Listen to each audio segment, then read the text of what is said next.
Irmãos, vamos abrir a Bíblia em Êxodo capítulo 24. Enquanto vamos aí nos preparando, abrindo as Bíblias, vou explicar. Êxodo 24, nós, até pouco antes, estávamos estudando sobre a Igreja de Cristo. Certamente aprendemos muito. Aprendemos sobre o que é a igreja, as suas características, que ela é visível, invisível, que ela é indestrutível, o que nós fazemos, por que nós somos igreja, o que isso significa, o que nós fazemos por sermos igreja. Então nós terminamos esse estudo com a graça de Deus, e aí nós vamos fazer aí algumas mudanças. Primeiro, nós estávamos à noite nos sermões aprendendo acerca do Êxodo.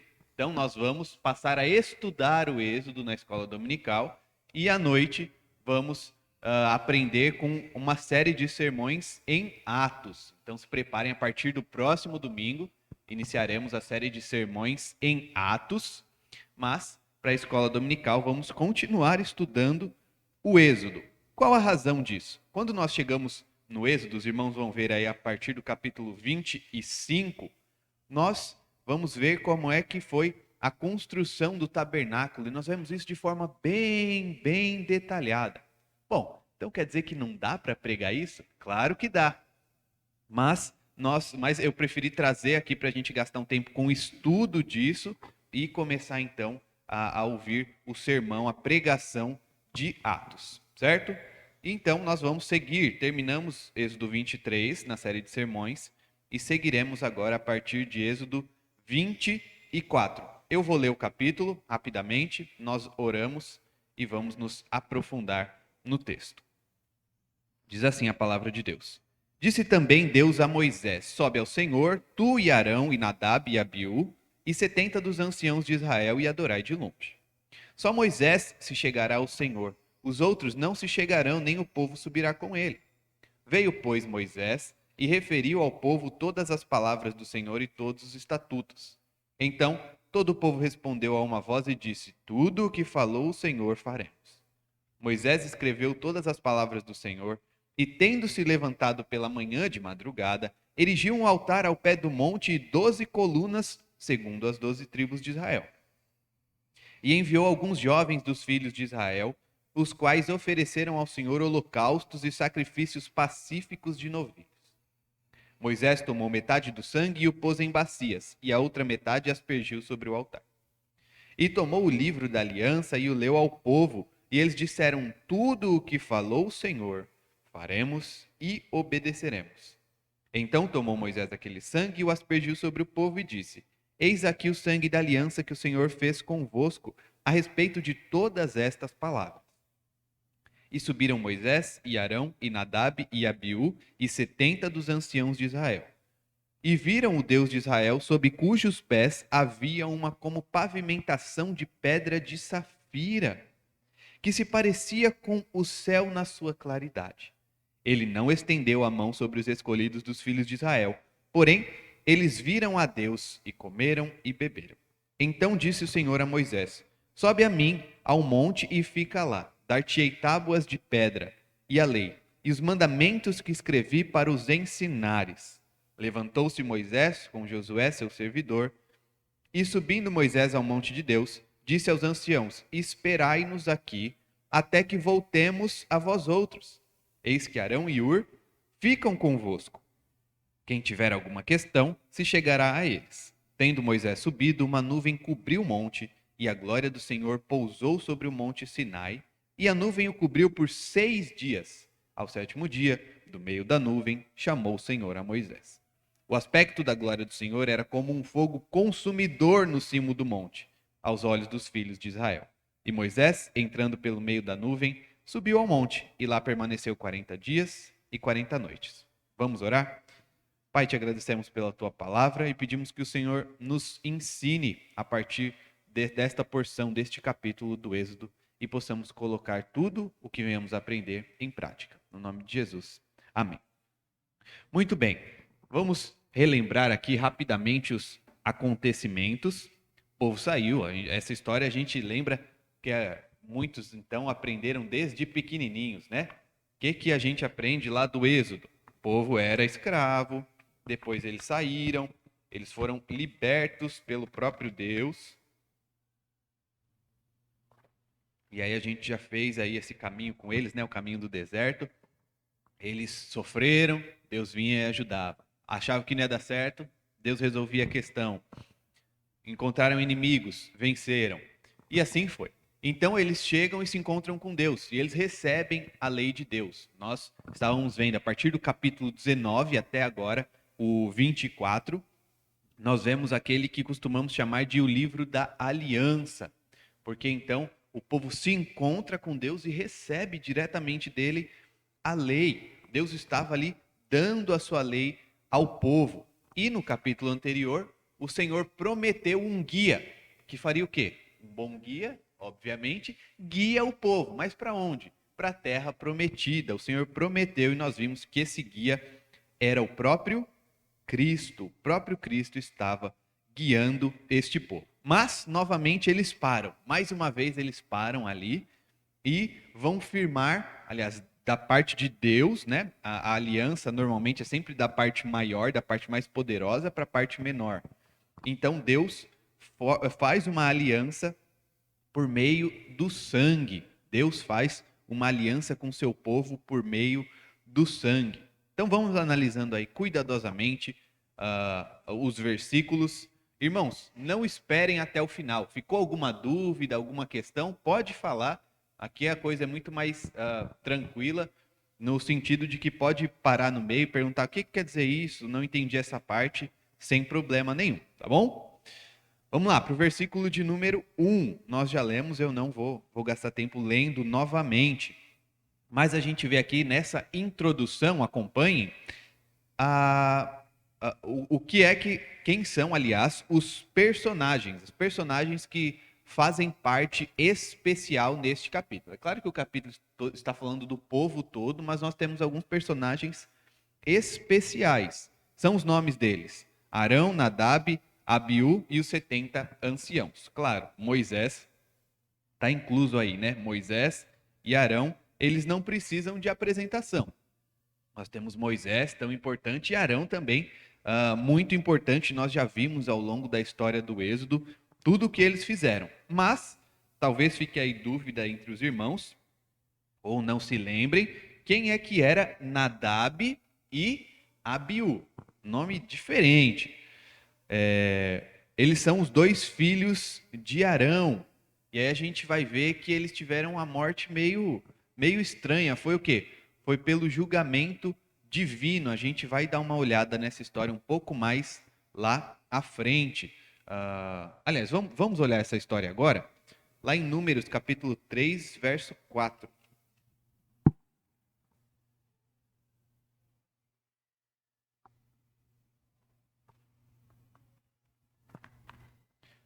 Números 3, verso 4. A gente vai tocar de novo nesse assunto, mas daí então nós já teremos lido aqui. Números 3, verso 4 diz: Mas Nadab e Abiú morreram perante o Senhor, quando ofereciam fogo estranho perante o Senhor no deserto do Sinai, e não tiveram filhos.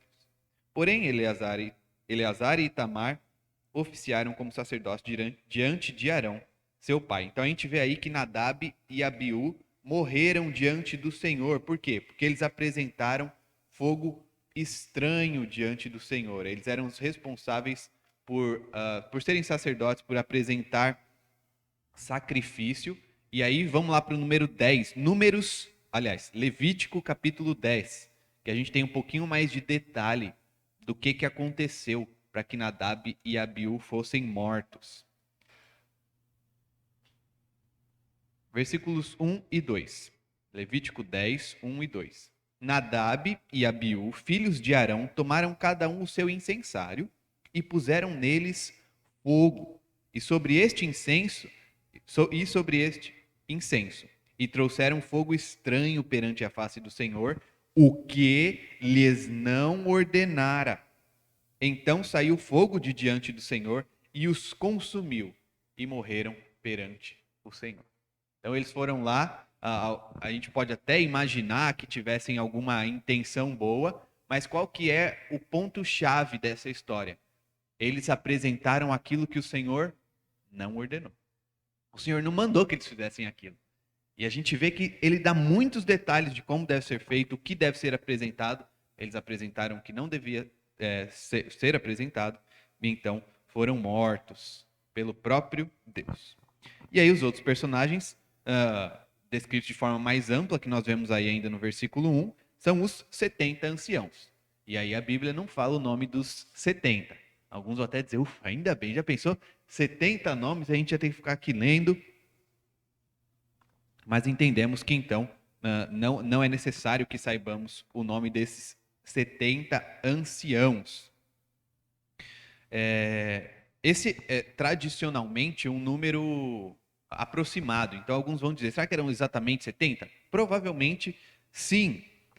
E outra coisa é que a gente vai ver que eles representam as 12 tribos de Israel. Por que nós temos esses 70 anciãos? Porque eles representam a tribo de Israel, ou então os 70 descendentes de Jacó. Números 11, versículo 16, diz assim: Disse o Senhor a Moisés: Ajunta-me 70 homens dos anciãos de Israel, que sabes serem anciãos e superintendentes do povo, e os trarás perante a tenda da congregação, para que assistam ali contigo. Outro texto que fala também sobre 70, os irmãos vão lembrar, é em Lucas 10, versículo 1. Depois disto, o Senhor designou outros 70 discípulos de Cristo, e os enviou de 2 em 2, para que o precedessem em cada cidade e lugar aonde ele estava para ir. Então nós vemos ali que tem no Êxodo, vemos um pouco à frente em Números, e lá em Lucas nós temos aí esse número importante, né, de 70, que acabam representando também todos os outros, certo? Tudo bem aí o versículo 1? Vamos seguir, vamos caminhar. Versículo 2, olha só. Aqui nós vemos como que há graus de proximidade. Apenas Moisés se achegará. Olha o versículo 2 aí. Só Moisés se achegará ao Senhor. Mais para frente a gente vai chegar nessa questão também de que ele não subiu sozinho. Aí, quando a gente lê de uma vez só o capítulo, a gente fica com aquela pulguinha atrás da orelha. Mas ele foi sozinho? Mas será que Josué não estava com ele? Josué estava com ele. Mas vamos esperar um pouquinho que a gente chega nessa questão. O povo, então, não deveria subir. O povo vai ficar lá quietinho, na deles, é Moisés que é para subir. E a gente vê aí uma cena semelhante a esta, também apontando lá para Cristo, em Mateus 26.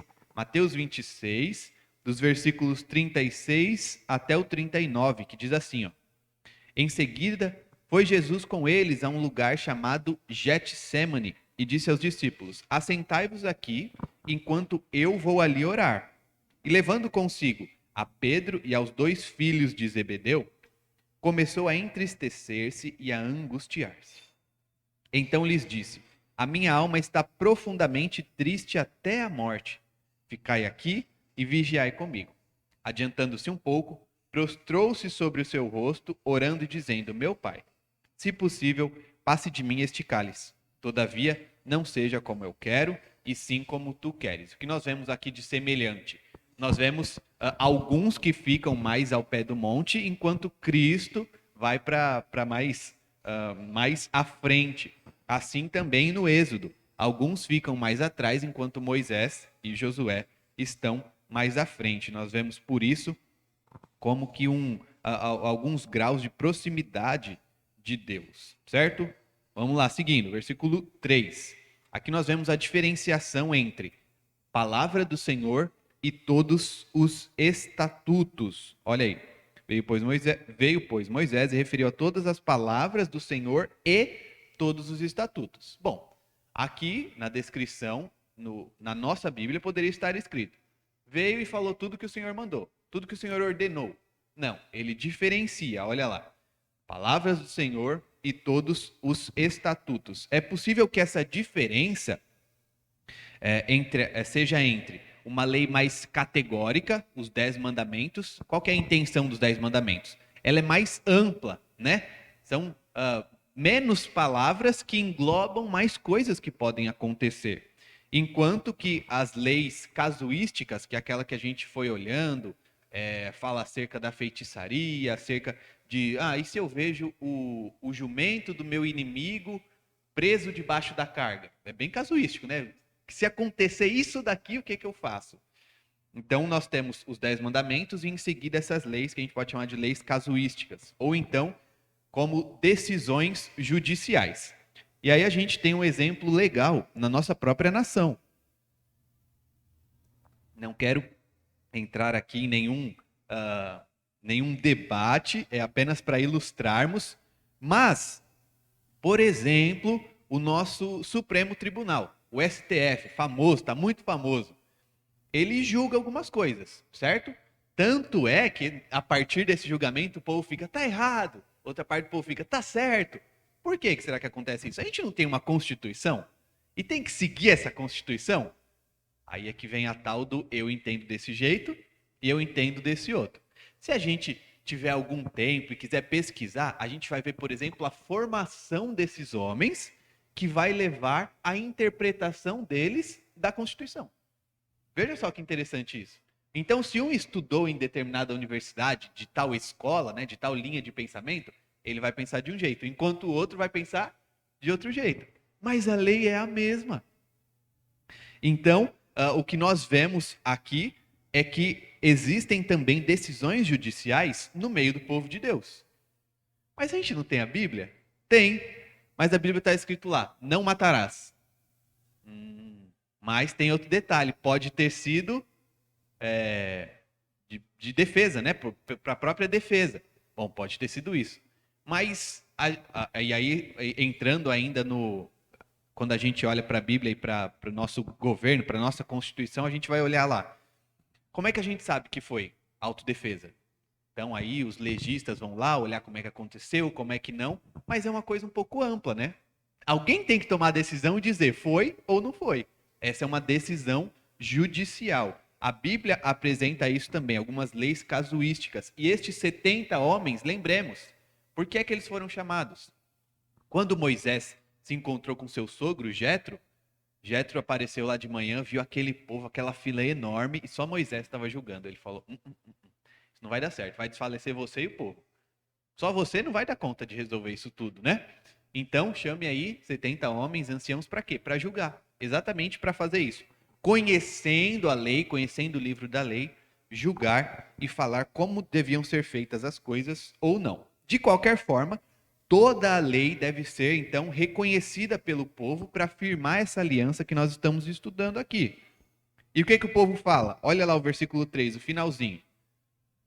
Todo o povo respondeu a uma voz e disse, tudo o que falou o Senhor, o quê? Faremos. Olha aí. Tudo o que falou o Senhor, faremos. Beleza, vamos seguir mais um pouquinho, versículo 4. Aqui nós vemos literalmente um contrato. Olha só, Moisés escreveu todas as palavras do Senhor. Moisés escreveu todas as palavras do Senhor. Hoje em dia, isso já é muito antigo. Como é que se firma um contrato? Vamos fazer assim, ó. Eu tenho um carro para vender ali e eu queria saber se você quer comprar. Quer comprar o meu carro? Ah, beleza. Eu te dou o dinheiro e agora o carro é meu, vou embora. É assim que faz? É assim que compra carro? Ou casa então, né? Que aí é um pouquinho mais de dor de cabeça. Eu até tenho o dinheiro inteiro, eu te passo o dinheiro. Agora ela é minha, você vai embora e eu fico aqui. É uma coisa um pouquinho mais complicada, né? Tem todo o contrato e tem que assinar página e mais página e leva para lá e traz para cá. Assim também nós vemos aqui. Moisés escreveu as coisas. Ó, tá escrito aqui. É o poder mesmo da letra, né? Mas está escrito aqui. Às vezes nós temos uma dúvida. O que será que a gente acordou entre nós? Qual foi o acordo? Foi tal, tal, tal. Não, mas você disse isso. Se ficar só no debate, qual que é a prova que a gente tem? Mas agora, se tiver escrito e assinado, a gente fala, ó, tá aqui. Lembra que a gente fez esse acordo? Assim também, Deus fez com o seu povo. Tá escrito. A gente tem um contrato. Moisés coloca lá todas as coisas escritas, claras. Outro ponto nesse versículo é que olha o que ele faz, olha o que Moisés faz, que curioso. Levantando pela manhã de madrugada, cedinho, hein? erigiu um altar ao pé do monte e 12 colunas, segundo as 12 tribos de Israel. Então, o cabra levantou cedinho e estava lá. E uma coisa que a gente vê aí, que é que Moisés, pelo jeito, costumava acordar cedo, né? Então, se Jetro acordou de manhã e viu que o pessoal já estava lá na fila, agora ele já levantou cedo para fazer o trabalho também. Mas o que a gente tem que entender disso? É que é de fato um símbolo. Um símbolo. Não é superstição. Do tipo, não, se eu levantar um altar, colocar aqui essas coisas. Não. É apenas um símbolo do que estava acontecendo lá, que era uma parte muito importante mesmo. Foi parte muito importante para a história de Israel, para a história do povo de Deus, da qual nós descendemos espiritualmente. Então é importante para nós também. O altar, é claro, ele representa Deus, a presença dele. Nós já estudamos sobre o altar, enquanto que a coluna, como diz aqui, representa as tribos. Mas alguém pode pensar, bom, então Moisés fez o altar e vai representar a Deus? Lembra do segundo mandamento? Parece que está quebrando, né? Como assim? Vai fazer imagem? Imagem de... Não, não pode fazer imagem. A intenção não é essa. Lembremos que o altar, ele é a representação da presença de Deus, mas ele não tem um formato no sentido de, ó, Deus é desse jeito. Deus é isso aqui. Ele apenas representa que Deus está ali entre eles de fato. Olha só, a gente já estudou esse texto, mas vamos relembrar. Êxodo capítulo 20, versículos 25 e 26, porque há um outro detalhe também. O Senhor permitiu que fossem feitos os altares. Imagens de escultura? Não. Altares? Sim. Diz assim o texto, Êxodo 20, 25 e 26. Se me levantares no altar de pedras, não o farás de pedras lavradas, pois se sobre ele manejares a tua ferramenta, profaná-lo-ás, nem subirás por degrau ao meu altar, porque a tua nudez, para que a tua nudez não seja ali exposta. Então, pode se levantar o altar, contanto que não seja de pedras lavradas. Não vai ficar trabalhando a pedra. Por quê? Porque por mais que a gente tente, essa é uma lição importante para nós, por mais que a gente tente fazer algo bom, quando a gente coloca a mão, somos pecadores. A gente acaba profanando, fazendo o contrário, né? Vamos seguir, versículo 5. Aqui a gente vê quão primitivo é o relacionamento entre Deus e o seu povo aqui neste momento. Quanto ainda está de fato no início. Por quê? No sentido de que ainda não teve nenhuma instituição do sacerdócio. Não existe algo tão assim oficial do que é o sacerdócio. Nós já temos Arão ali, mas nós não temos um ofício tão detalhado do que é o sacerdócio. Isso a gente vai ver só lá em Números, capítulo 3. Números, capítulo 3, a partir do versículo 5. Disse o Senhor a Moisés, faz chegar a tribo de Levi. Desculpem, eu anotei a referência errada, eu acho. Não, é isso mesmo. É isso mesmo, a partir do 5. Disse o Senhor a Moisés, faz chegar a tribo de Levi e põe-na diante de Arão, o sacerdote, para que os sirvam, e cumpram seus deveres para com ele e para com todo o povo diante da tenda da congregação, para ministrarem no tabernáculo. Ele dá mais os detalhes de como deveria ser este trabalho. Então a gente tem ali alguns homens que fazem, mas só mais para frente que a gente vai ver. Os levitas é quem são os sacerdotes desse povo.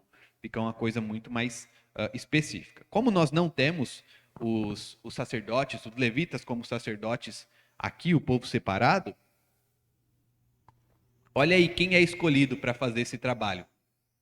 Quem que foi escolhido, meus irmãos? Versículo 5.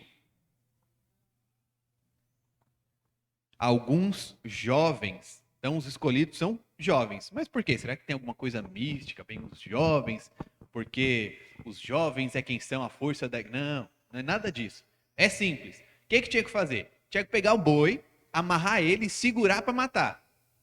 Quem será que a gente escolhe para fazer esse trabalho? Melhor escolher os jovens, né? Por quê? Porque os jovens, eles eram escolhidos, inclusive para fazer parte, quando eles fossem à guerra, quem eram escolhidos? Os jovens. Por quê? Porque eles têm mais força, mais energia, né? Normalmente. A gente está vivendo um tempo um pouquinho mais difícil, né? A gente olha para os nossos jovens, rapaz, que sedentarismo. Digo até por mim mesmo, que complicado. Mas, obviamente, a escolha óbvia é essa. Vamos escolher os jovens, né? Tem que ter força, tem que ter agilidade. Então, os jovens é quem são escolhidos para este ofício, para esse trabalho aqui no versículo 5. E aí eles oferecem ao Senhor holocaustos e sacrifícios de novilhos. 6. Aqui fica claro que o ritual, ele é sangrento. Moisés tomou metade do sangue e o pôs em bacias, a outra metade ele aspergiu sobre o altar.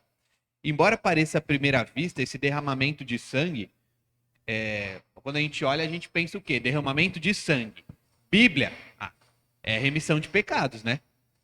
Jesus morreu, derramou sangue, por quê? Remissão de pecados. Então é quase que automático, a gente fala, aí ó, aqui, remissão de pecados.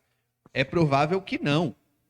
Ué, mas como assim? Não é por causa da remissão de pecados? Sim, representava, certamente, a morte do animal inocente, certamente sempre representa isso.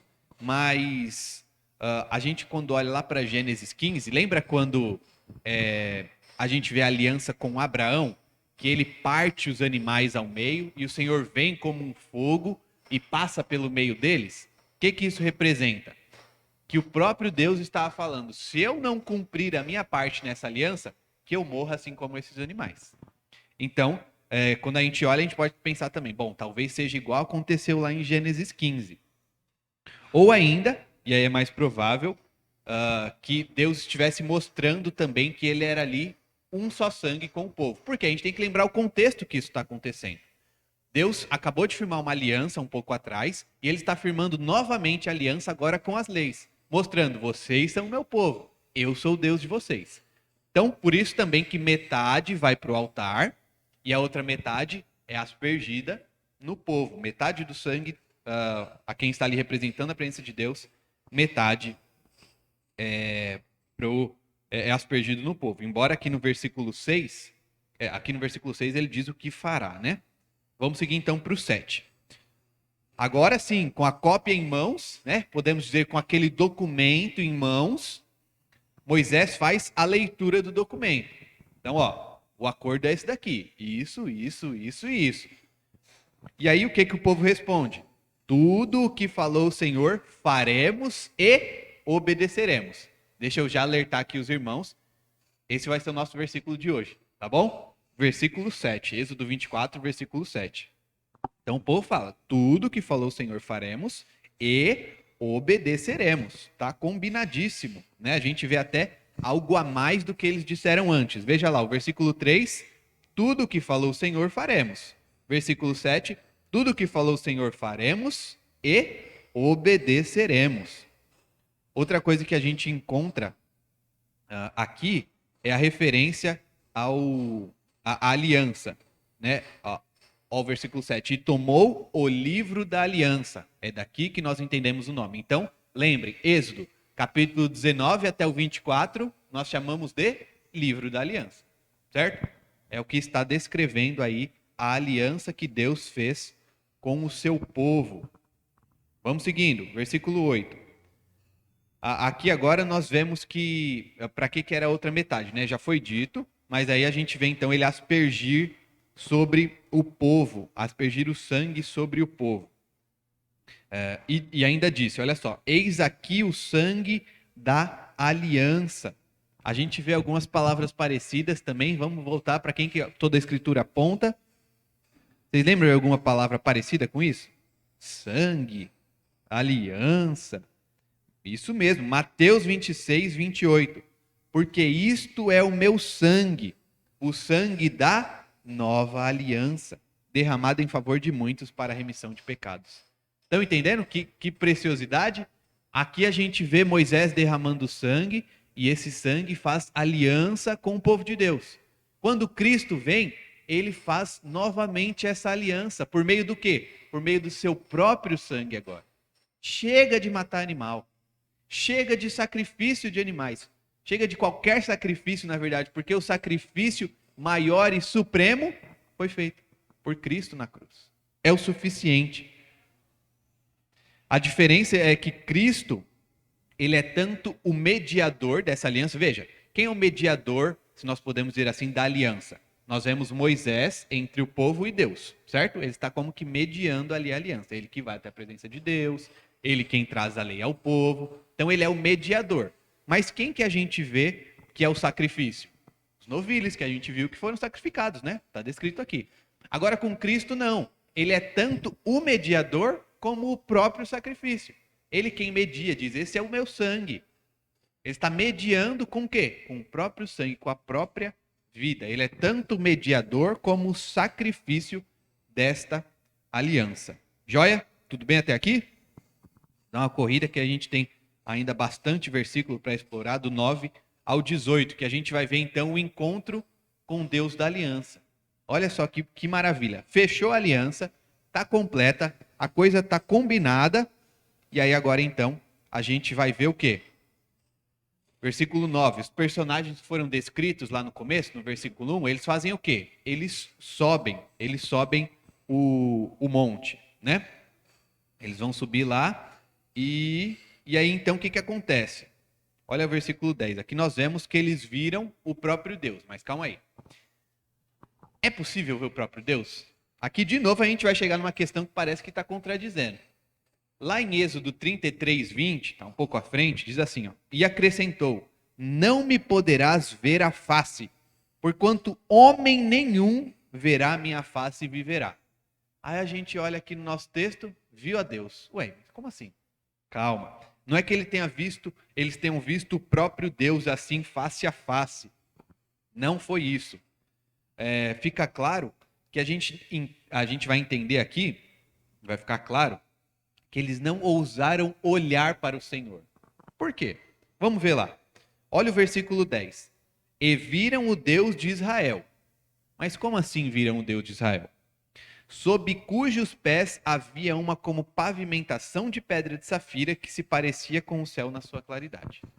Queridos, primeiro, a gente já tem a certeza aqui, a Bíblia disse, não dá para ver a Deus e continuar vivo, certo? Homem pecador não pode. A outra coisa é que, imagina se por um acaso eles tivessem conseguido ver a Deus. Por que raios eles estariam descrevendo o chão que fica embaixo dos pés? Tá me entendendo? Eles não olharam para o próprio Deus. Imagine que o Senhor está ali, eles estavam assim. Aí vocês conseguem enxergar que o chão embaixo do pé dele era assim, era como pedra de safira. E aqui tem outra coisa interessante, quando nós olhamos lá para Apocalipse, e aí João, sim, ele vê umas coisas que a gente fica até assustado, não é? E essas coisas ele descreve como? Quando ele vê Jesus, ele descreve os pés como? Como pés de bronze. A gente fica, gente, como que é pé de bronze? Coisa estranha. Por quê? É da preciosidade disso. Quando ele vê novo céu e nova terra, nova Jerusalém, ele começa a descrever várias pedras preciosas. Por quê? Porque é só assim que dá para descrever. Não dá para dizer exatamente como que é. Tem que falar umas pedras preciosas para tentar dizer como que é mais ou menos. E isso acontece também aqui em Êxodo. Ele descreve a pavimentação sob os pés, embaixo dos pés de Deus, como pedra de safira. Então, certamente a coisa foi bonita, foi legal.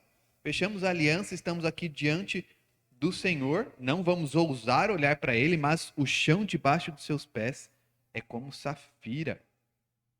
Vamos ver aqui alguns outros lugares onde a gente vê essa descrição de pedra de safira, também se referindo a Deus. Primeiro, lá em Ezequiel, capítulo 1, versículo 26. Olha só. Por cima do firmamento que estava sobre a sua cabeça, havia algo semelhante a um trono, como uma safira. Sobre esta espécie de trono estava sentada uma figura semelhante a um homem.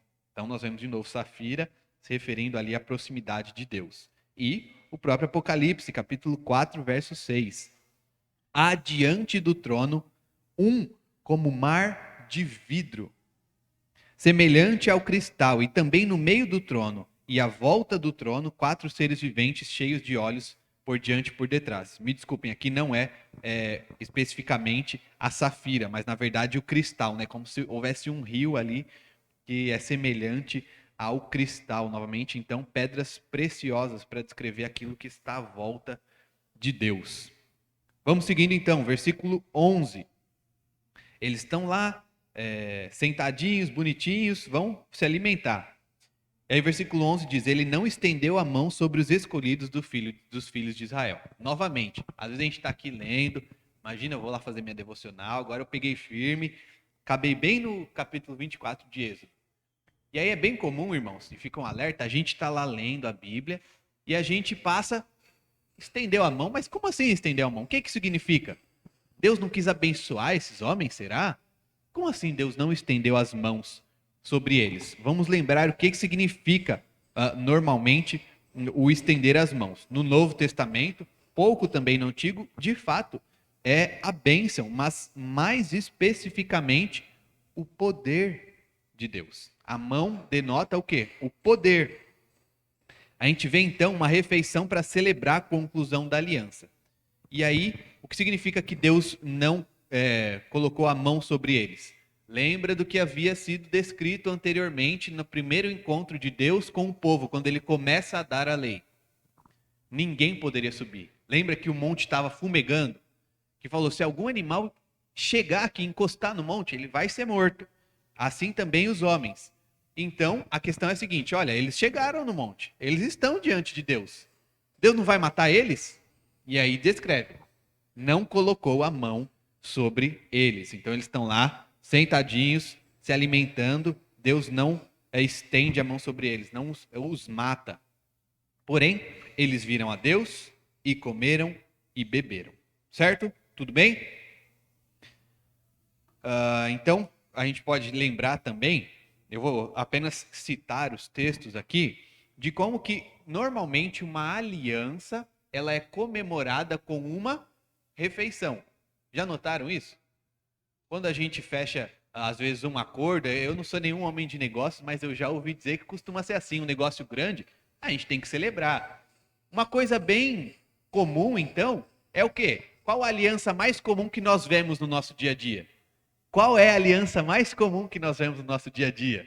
A do casamento. É bem comum também. Né? A gente junta, pelo menos, nem que seja os padrinhos. Né? Às vezes a grana está curta, é comum. E a gente fala, vamos juntar pelo menos os padrinhos, juntar pelo menos as famílias para a gente fazer o quê? Vamos lá naquele lugar, vamos comer um negocinho para comemorar. Para lembrar também, essa aliança foi fechada, tem que ser celebrada. Isso é completamente bíblico, viu, gente? Claro que eu não estou dizendo aqui, pastor, a gente está sem dinheiro, não pode casar porque não vai dar para fazer festa. Não é isso, de jeito nenhum, de jeito nenhum. Não é isso. Mas nem que a gente junte lá e frite um hambúrguer e uma batata frita é suficiente. Mas o que eu estou dizendo que é bíblico? Lá em Gênesis 31, 46, a gente vê. E diz a seus irmãos, ajuntai pedras, e tomaram pedras e fizeram um montão ao lado do qual comeram. Êxodo 18 também. A gente vê Jetro e Moisés, eles se alimentam. Mateus, novamente, 26 e 28, o que está acontecendo? A famosa ceia do Senhor. É o quê? A aliança está sendo firmada ali. Tem o quê? Alimento. Estão se alimentando também. Mais um pouquinho à frente, versículo 12. Aqui fica clara a diferenciação.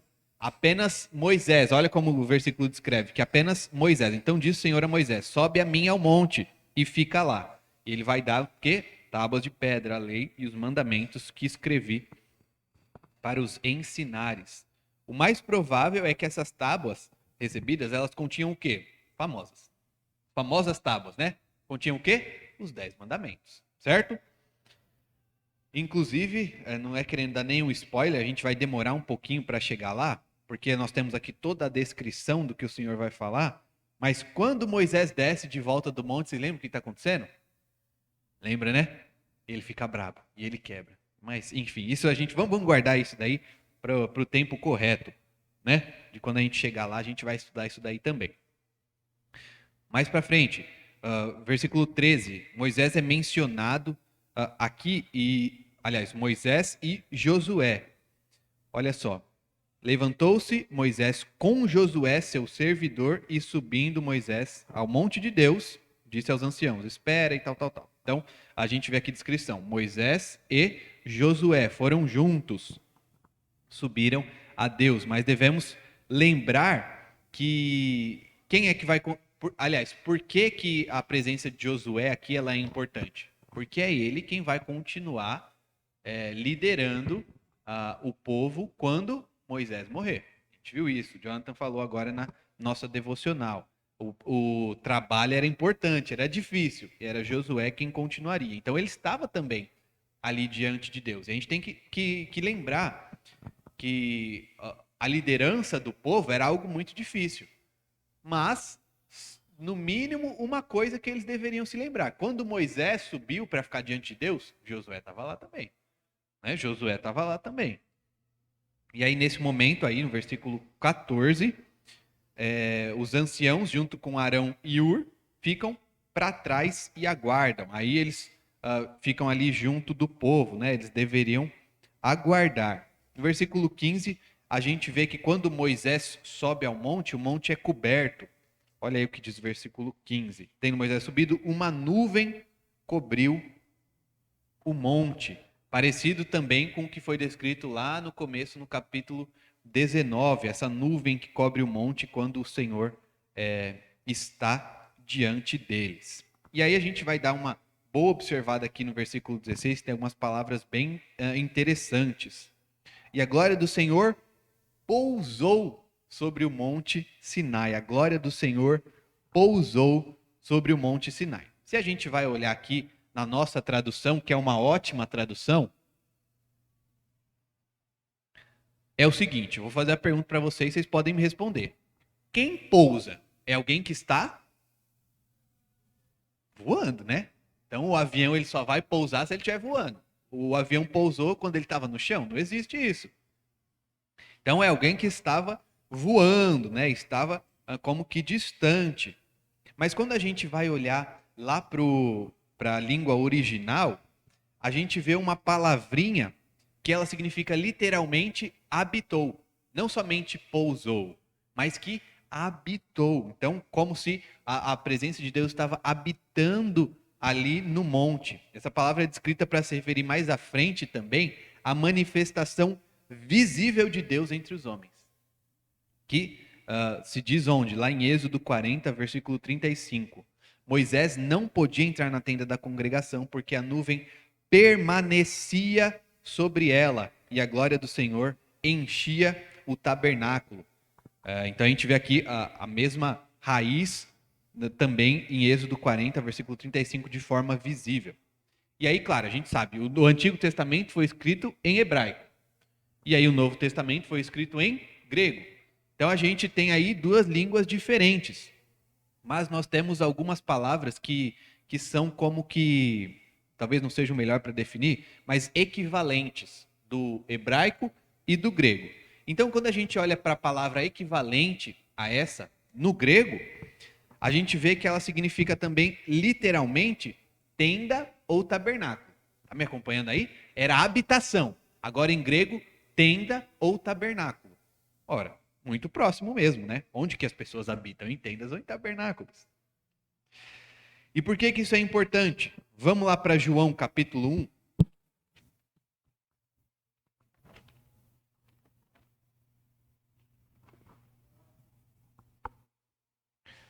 João capítulo 1, versículo 14. Essa palavrinha, ela é que é equivalente no grego, ela está aqui, capítulo 1, versículo 14. Olha só.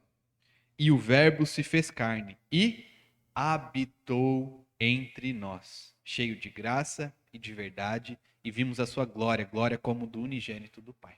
Aqui o habitou é essa tal dessa palavrinha. De assim como o Senhor pousou, na nossa versão aqui do capítulo 24 de Êxodo, o verbo se faz carne e também habita entre nós. Ele também habita entre nós, assim como o Senhor fez habitação anteriormente para poder dar a lei ao seu povo. Versículo 17. Isso a gente já viu também no capítulo 19, mas anteriormente, que o aspecto do Senhor ele não é muito amigável, não. É amedrontador. Quando o Senhor se faz presente ali, não é um negócio que você fica assim, que legal, muito bonito. Certamente é belo, mas um belo mais de amedrontar. Como assim? Imagina um trovão. É bonito, né? Quando você vê um trovão. Mas porque ele caiu bem longe. Se estivesse perto, não ia ser nada bonito, não ia ser legal. Um furacão, a gente vê, olha só que poder, né? Que coisa bonita. Por quê? Porque está distante também. Chegar perto não fica legal, não. Não é bom. Assim também é a glória do Senhor, né? Olha só o versículo 17. O aspecto da glória do Senhor era como um fogo consumidor. Um fogo consumidor. Vocês já viram as... É claro que é uma comparação um tanto quanto pobre, né? Mas o Brasil tem passado por isso, né? Algumas queimadas. Já viram como que é essa imagem das queimadas? E a gente vê alguns bombeiros contando a história, né? Teve um lá que ficou até famoso, contou a história de que ele ouvia lá embaixo o quê? Os bichinhos gritando, e ele não podia ir lá para ajudar. Por quê? Era um fogo consumidor. Desce lá para ver o que acontece. Vai começar a gritar igual os bichinhos, não adianta nada. Então, é parecido com esse aspecto. Tá pegando fogo ali. E é um fogo consumidor, não é aquele foguinho ali que precisa soprar, vamos ver se vai.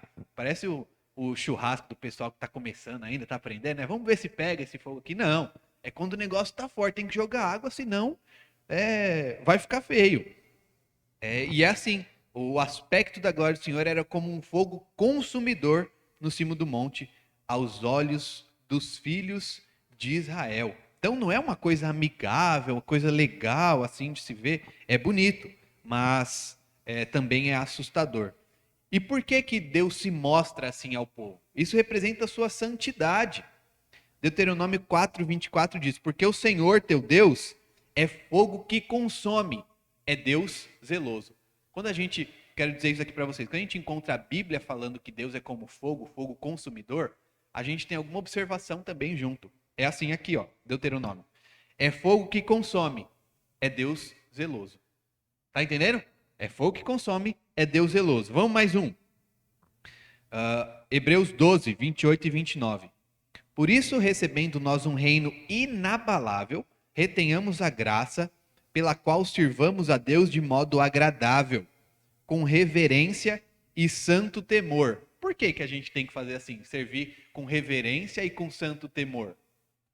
O texto continua. Porque o nosso Deus é fogo consumidor. Veja, irmãos, é claro que nós enxergamos a Deus como aquele que nos salvou, alguém que é muito bom com a gente, e ele é mesmo. Mas a gente não pode ficar achando que, então, eu vou fazer as coisas do jeito que eu quiser. A gente tem que lembrar desse detalhe aqui também. O Senhor é fogo consumidor, a gente tem que temer a Ele. Devemos ter temor do Senhor. Alguns vão dizer, não precisa temer a Deus. Não precisa. Precisa sim, tem que ter medo dEle. Tem que ter medo dEle sim, porque Ele é santo e a gente é pecador. Ele continua sendo, isso daqui, fogo consumidor. E ele só não consome a gente por causa da graça dele. Aí é claro que entra a nossa gratidão, mas a gente tem que ter medo, tem que temer, sim. E conforme eu prometi, mas lá no começo, voltamos à questão de Nadab e Abiú. Lembram? O que aconteceu com Nadab e Abiú? Eles foram consumidos pelo fogo do Senhor. A gente serve ao mesmo Deus que Nadab e Abiú serviram. E a questão é que eles já sabiam. Lembra o que o texto disse? Nadab e Abiú estavam aqui. Aqui, ó. Eles também viram o Senhor nesse aspecto de fogo consumidor. Mas, num belo dia, acordaram e resolveram o quê? Eu vou servir a Deus do jeito que eu quiser. Tá vendo como é perigoso? Tá vendo como é perigoso quando a gente não se apega à revelação de Deus, à Bíblia, à Escritura? Deus continua sendo fogo consumidor. A gente deve temer a isso. E aí, por fim, o último versículo de número 18. Nós temos aqui um longo período, vemos que um longo período de tempo era necessário. Por quê? Porque Deus estaria ali dando a revelação a Moisés, e claro, quem estava com ele também, Josué. Durante esse tempo é dado a Moisés tudo que está descrito entre o quê? E aí é que a gente vai entrar no próximo domingo, se Deus assim permitir. Os capítulos 25 até o 31. Claro, não vamos olhar tudo de uma vez, vamos olhar com cuidado, mas o Senhor revela como ele deveria ser adorado. Vamos dar uma olhada aí nos títulos apenas, a partir do versículo 21. Olha só. Deus manda trazer ofertas para o tabernáculo. Para quê? Vai construir arca, propiciatório, a mesa, o candelabro, as cortinas, a coberta de peles e tábuas, o véu e um monte de coisa. Como deveria ser o sacrifício, nós vamos analisar isso com bastante cuidado. Mais uma coisa que a gente deve atentar, e a gente já vai caminhando para a conclusão, primeiro, nosso Deus, ele é fogo consumidor. E a quem ele consome? A quem decide servir a ele conforme acha que é melhor, conforme quer e não conforme ele mostra. E lembremos, ele dá detalhes de como deve ser servido aqui, de como deve ser feito. Outra coisa que a gente vê também é que a aliança, ela é feita aqui, assim como foi feita com Abraão, como nós vimos no capítulo 19, a gente olha aqui também no capítulo 24, esta aliança, ela é firmada com Cristo. Por meio do quê? Do seu sacrifício, e é celebrada também diante do próprio Deus, que é Cristo, com a Santa Ceia. Então lembremos, quando a gente está diante da ceia, e eu sempre bato nessa tecla e acho que deve ser assim, a gente não está simplesmente diante de uma mesa, a gente não está simplesmente diante de uma cultura que a gente criou e mensalmente a gente resolve fazer, a gente está diante da mesa do Senhor, lembrando o sacrifício e a aliança que ele fez com a gente. Lembrando que ele deixou muito clara qual é a nossa parte e qual é a dele, que já foi cumprida. Claro, ele ainda está trabalhando, né? Fazendo novo céu e nova terra, em breve voltará para nos buscar e podemos confiar nisso, mas nós devemos também trabalhar, cumprir a nossa parte. Aqui eu não estou falando acerca de salvação, mas de santificação. Nós temos também que fazer a nossa parte. E por fim, quando nós olhamos, isso é muito comum quando a gente olha para o Antigo Testamento. Às vezes a gente lê alguns textos assim e fala, isso é história antiga, né? Às vezes a gente olha e pensa, isso daí é só uma narrativa para contar como é que foi a história do povo de Deus. É também, mas isso tem muito a ensinar para a gente. Creiam, isso tem muito a ensinar para a gente. Não é apenas uma história antiga. Isso daqui é a revelação de Deus. Imaginem só que ele inspirou alguns homens para que nós tivéssemos toda essa escritura. E não somente isso, mas por meio de todo o seu poder, ele zelou por cuidar para que ela chegasse fiel a nós. Lembremos que ela passa por alguns processos importantes, tanto como perseguição, e alguns querem queimá-la, tanto como, por exemplo, a tradução, que tem uma boa intenção, e chega a nós bem traduzida e fiel exatamente àquilo que Deus quis revelar a gente. Certo? Então eu vou orar encerrando a nossa parte aqui. Lembremos que é o capítulo de número 7, tá? Vou orar e aí se alguém tiver alguma dúvida ou observação, fique à vontade. Pai, obrigado porque o Senhor é Deus tão bondoso que faz aliança conosco. Faz aliança com um povo pecador e que não é nada fiel. Mas nós clamamos a Ti, Pai, que sejamos fiéis à Tua aliança, que busquemos ao Senhor e que tenhamos zelo por conhecer e estudar da Tua palavra, Pai. Nós pedimos isso no nome de Jesus. Amém.